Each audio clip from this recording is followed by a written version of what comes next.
Hi friends, இன்றைக்கி Saturday 2 rose செடி பார்த்துருந்தீங்களா வாங்கிட்டு வந்திருந்தாங்க. ஏன்னா கார்டனில் ரோஸ் வச்சு பார்த்தோம்னா ஏதாவது ஒன்று கடிச்சு விட்டு போகிறது, இல்லைனா கோழி கொத்துறது இப்படியே இருந்தது.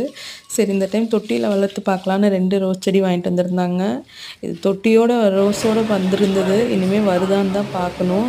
ஏன்னா நாம் வச்சா சரியாக வரமாட்டேங்குது. அவங்க கொண்டு வந்து கையில் இருக்கும்போது இருக்கிறது வேணால் இருக்குது. அப்புறமே இன்றைக்கி சேலம் பார்த்திங்கன்னா போயிருந்தேன். கொஞ்சம் பர்ச்சேஸ் வேலை இருந்ததுங்க. அதனால் போயிட்டு எதிரில் பார்த்தீங்கன்னா ஏஆர்எஸ்க்கு எதிரில் ஒரு ஐஸ்கிரீம் லேண்ட் இருக்குது. அங்கே வந்து எப்போவுமே பாப்பாவுக்கு வந்து பார்த்திங்கன்னா பாவ் பஜ்ஜி ரொம்ப ஃபேவரெட்டு. ஸோ அங்கே கடைக்கு போயிட்டு அவளுக்கு அதை வாங்கி கொடுத்துட்டு அதுக்கப்புறமா கொஞ்சம் கலர் பொடிலாம் வாங்க வேண்டியது இருந்தது. ஏன்னா பழசு எல்லாமே பார்த்திங்கன்னா ஒரு 4 கலர் தான் இன்னும் மீதி இருக்குது. இந்த டைம் பார்த்திங்கன்னா இந்த பேக்கெட் வந்து ₹6 விற்றுட்ருந்தாங்க. அப்புறமே இந்த ஒரு 3 அச்சு வாங்கிட்டு வந்திருந்தேன். ஒரு கோமாதா இருக்கிற மாதிரியும் 2 ரங்கோலி டிசைன் இருக்கிற மாதிரியும் 2 அச்சு வாங்கிட்டு கலர் கோல பொடிலாம் வாங்கிட்டு வந்தாச்சு. இன்றைக்கி நைட்டுக்கு வந்து பார்த்திங்கன்னா டிஃபன் செய்யாமல் தயிர் சாதம் வேணும்னு கேட்டிருந்தாங்க. 1 பாட் கர்ட் ரைஸ் மாதிரி.